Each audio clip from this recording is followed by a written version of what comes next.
की इस वीडियो में हम लोग सीखने वाले हैं कि जात प्रमाण पत्र अथवा प्रदेश सरकार की कास्ट सर्टिफिकेट ऑनलाइन आवेदन कैसे करें और घर बैठे कैसे। मैं हूं नंदलाल और आप लोग देख रहे हैं नंदलाल टेक्निकल। तो फ्रेंड्स, अगर आप अभी तक मेरे चैनल को सब्सक्राइब नहीं किए तो सब्सक्राइब कर लें और बेल आइकन जरूर प्रेस कर दें, क्योंकि जब मैं कोई नया वीडियो अपलोड करूँ तो सबसे पहले आप तक पहुंचे। तो आइए हम लोग सीखते हैं कि जात प्रमाण पत्र अथवा कास्ट सर्टिफिकेट कैसे ऑनलाइन आवेदन करते हैं। तो कास्ट सर्टिफिकेट ऑनलाइन आवेदन करने के लिए मात्र आपको 30 रुपये पेमेंट करने होंगे, वो भी डायरेक्ट सरकार की पोर्टल पर, और आपका जात प्रमाण पत्र बनकर आ जाएगा। या फिर सहज जन सेवा केंद्र का चक्कर लगाते लगाते थक चुके हैं और वो लोग आपसे ज़्यादा पैसे मांग रहे हैं, तो आपको ज़्यादा पैसे पेमेंट करने होंगे। 30 रुपये में ही अपना जात प्रमाण पत्र घर बैठे बना सकते हैं। पत्र ऑनलाइन आवेदन करने के लिए आपको 4 आवश्यक दस्तावेजों की जरूरत पड़ेगी। पहला, आपको आवेदक का फोटो। दूसरा, आपको स्वयं प्रमाणित घोषणा पत्र। तीसरा, पार्षद, वार्डन, ग्राम प्रधान के प्रति बाबत जाति का प्रमाण पत्र। चौथा, राशन कार्ड की छाया प्रति अथवा बिजली का बिल अथवा कोई भी पते का प्रमाण। आपको अपने कंप्यूटर या फिर मोबाइल में गूगल क्रोम ओपन करना है। गूगल क्रोम ओपन करने के बाद आपको यहाँ पे सर्च करना है ई साथी। ओके, ई साथी सर्च करेंगे तो सबसे पहली वेबसाइट आएगी आपके सामने eSathi.up.gov.in। ठीक, तो इस पे आपको क्लिक कर देना है ई साथी पे। इस पे क्लिक करने के बाद आपके सामने इस तरीके से इंटरफेस आ जाएगा ई साथी और ई सर्विसेज एसेस टू हेल्प का। ये आपके सामने खुल के आ जाएगा। अब इसके बाद यहाँ पे आपको एक अपनी यूजर आईडी बनानी होगी। तो ठीक, यहाँ पे नवीन उपयोगकर्ता पंजीकरण पर क्लिक करना है। इस पर क्लिक करेंगे। इस पर क्लिक करने के बाद यूजर आईडी बनाने के लिए आपको ये सारी चीज़ें रिक्वायरमेंट जो हैं ये फिल करनी होगी। फिल करने के बाद आप यहाँ पे देखेंगे कि कैप्चा कोड है। कैप्चा कोड डालने के बाद आप सुरक्षित कर देंगे। ठीक, तो यहाँ पे सबसे पहले क्या है कि लॉगिन आईडी आपको बनानी रहती है। तो लॉगिन आईडी आप कुछ इस तरीके से बना सकते हैं। ठीक, इसको उपलब्धता की जांच करें। यहाँ पे इस पर क्लिक करेंगे तो यहाँ पे देखिए ये दिखाएगा कि है कि नहीं है। ठीक, जो नहीं रहेगा यहाँ पे ओके हो जाएगा, जैसे कि मैंने इस तरीके से किया इसको। अब फिर मैं इस पे उपलब्ध जांच करता हूँ। यहाँ आईडी लॉगिन या लॉगिन आईडी प्रयोग हेतु उपलब्ध है। ठीक, तो ये आईडी इस तरीके से बना लेना है आपको। फिर इसके बाद यहाँ पे आपका आवेदक का नाम दर्ज करना है और जन्म तिथि। फिर इसके बाद आपको लिंग का चयन करना है। ठीक, जो भी रहेगा। इसके बाद आवासीय पता अपना फिल करना रहेगा यहाँ पे। इसके बाद आपको पिन कोड यहाँ पे फिल करना है। पिन कोड फिल करने के बाद यहाँ पे आपको जिले का चयन करना है। जिला का चयन करने के बाद आपको यहाँ पे अपना मोबाइल नंबर फिल करना है। मोबाइल नंबर फिल करने के बाद यहाँ पे आपको अपनी एक ईमेल आईडी रजिस्टर करनी होगी। ईमेल आईडी फिल करने के बाद आपको यहाँ पे ये जो सुरक्षा कोड है, सुरक्षा कोड ये फिल कर देंगे। सुरक्षा कोड फिल करने के बाद सुरक्षित पे क्लिक कर देंगे। सुरक्षित पे क्लिक करने के बाद आपका यूजर आईडी बनकर तैयार हो जाएगा। आपके मोबाइल पे यूजर आईडी आपने खुद ही बनाया है और इसके बाद पासवर्ड आपके रजिस्टर मोबाइल नंबर पर आ जाएगा। ठीक, तो इसके बाद ये होने के बाद आप यहाँ से सीधे बैक आ जाएंगे मुख्य पृष्ठ पे। को पंजीकृत अपना यूजर आईडी जो रहेगा, आपको अपनी यूजर आईडी यहाँ पे फिल करनी है और यहाँ पे पासवर्ड डालना है। इसके बाद यहाँ पे सुरक्षा कोड डालनी रहेगी आपको। सुरक्षा कोड डालने के बाद आप इसको लॉगिन कर सकते हैं। तो इस तरीके से सुरक्षा कोड डालने के बाद मैं सबमिट पे क्लिक करता हूँ। सबमिट पे क्लिक करने के बाद ये मेरा लॉगिन हो गया। ठीक, तो लॉगिन होने के बाद यहाँ पे आप देखिए ये क्या क्या आप इससे बना सकते हैं घर बैठे फ्री में। आपको कहीं भी किसी भी सीएससी सेंटर पर जाने की ज़रूरत नहीं है। आप यहाँ पे सारी चीज़ें बना सकते हैं घर से ही, जैसे कि जात प्रमाण पत्र, आय प्रमाण पत्र, निवास प्रमाण पत्र, दिव्यांग प्रमाण पत्र, हैसियत प्रमाण पत्र आवेदन को संशोधित कर सकते हैं। और इसमें क्या कर सकते हैं आप, विनिर्माण लाइसेंस अतिशबाजी का होता है।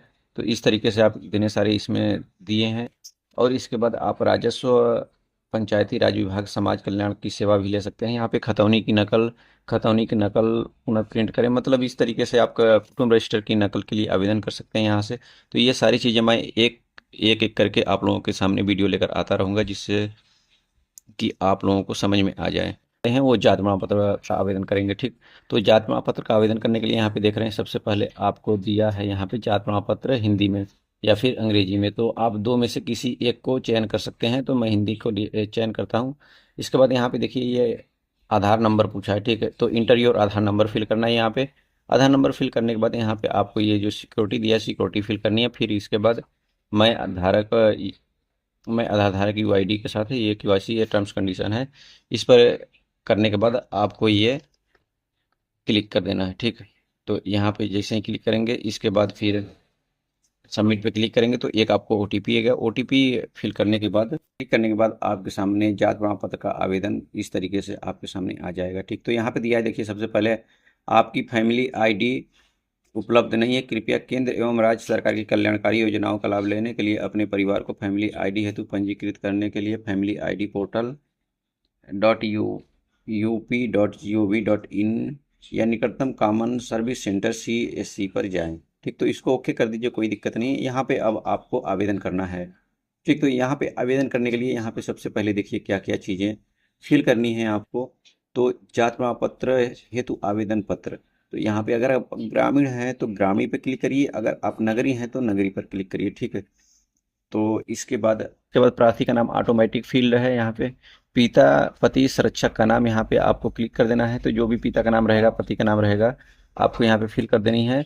ठीक है जी, अगर पिता का नाम यहाँ पे फिल करना रहेगा तो पिता के ऑप्शन पे क्लिक करेंगे, और अगर पति का नाम फिल करना रहेगा तो पति के ऑप्शन पे क्लिक करेंगे। संरक्षक मतलब अगर आपके माता पिता या फिर कोई नहीं है, कोई अगर संरक्षक कर रहा है तो उनका नाम यहाँ पे संरक्षक पे क्लिक करके यहाँ पे फिल कर सकते हैं। ठीक, तो माता का नाम यहाँ पे फिल करना है। फिर आपको इसके नेक्स्ट और वर्तमान पता यहाँ पे आपको डालना रहेगा। वर्तमान पता फिल करने के बाद आपको यहाँ पे तहसील अपनी फिल करनी है। तहसील फिल करने के बाद ग्राम चुनना है। ग्राम चुनने के बाद अपना 10 डिजिट का मोबाइल नंबर फिल करना है। मोबाइल नंबर फिल करने के बाद अस्थाई पता, अगर आपका उपरोक्त पता है तो उपरोक्त पे क्लिक करेंगे तो ये आपके सारी चीज़ें उपरोक्त की यहाँ पे फिल हो जाएंगी। ठीक, प्रमाण पत्र का प्रारूप है यहाँ पे क्या है, हिंदी, और जाति यहाँ पे अपना जाति चुनना होगा और उपजाति यहाँ पे चुनना होगा। ठीक, जो भी जाति रहेगा आपका, और प्रमाण पत्र बनवाने का कारण क्या है, तो ठीक यहाँ पे जो भी आपको फिल करना है यहाँ पे फिल कर सकते हैं, एक कर देंगे, अगर नहीं हुआ है तो नहीं करेंगे। ठीक, राशन कार्ड का संख्या, परिवार आईडी यहाँ पे आपको 12 डिजिट का दिया है, ये यहाँ पे फिल नहीं करना है। संलग्न शीर्षक अटैचमेंट यहाँ पे चुनना है। इसके बाद आपको यहाँ पे संलग्न शीर्षक अटैचमेंट में टाइटल रहेगा, यहाँ पे इस पे क्लिक करेंगे तो आप देखिए यहाँ पे फोटो एक आएगा, अपना पासपोर्ट साइज का फोटो आपको अपलोड करना है। स्व प्रमाणित घोषणा पत्र या यहाँ पे अपलोड करना रहेगा। पार्षद या वार्डन या ग्राम पंचायत ग्राम प्रधान का जाति प्रमाण पत्र, यहाँ पे ग्राम प्रधान से बोलेंगे तो वो बना देते हैं। ठीक, तो इसके बाद फिर राशन कार्ड की छाया प्रति एक अपलोड करनी रहेगी, और अगर इसके बाद कोई आप अन्य डॉक्यूमेंट लगाना चाहते हैं तो अन्य डॉक्यूमेंट लगा सकते हैं। ठीक, ये लगाने के बाद आप यहाँ पे आधार कार्ड में उपलब्ध फोटो अपलोड करने हैं तो टिक करें। तो आधार कार्ड में जो फोटो है, अगर आप वही फोटो अपलोड उसका फोटो अपलोड करना चाह रहे हैं तो यहाँ पे टिक करना है। इसके बाद फिर यहाँ पे आधार कार्ड पे यहाँ पे चूज करेंगे फाइल सेलेक्ट करने के बाद आप यहाँ पे फोटो को संलग्न करेंगे। फोटो को संलग्न करने के बाद आप यहाँ पे दर्ज पर क्लिक कर देंगे। ठीक, तो दर्ज पर क्लिक करने के बाद आपके सामने आपका सारा चीज़ ओपन होके आ जाएगा, आपका एप्लीकेशन नंबर आ जाएगा।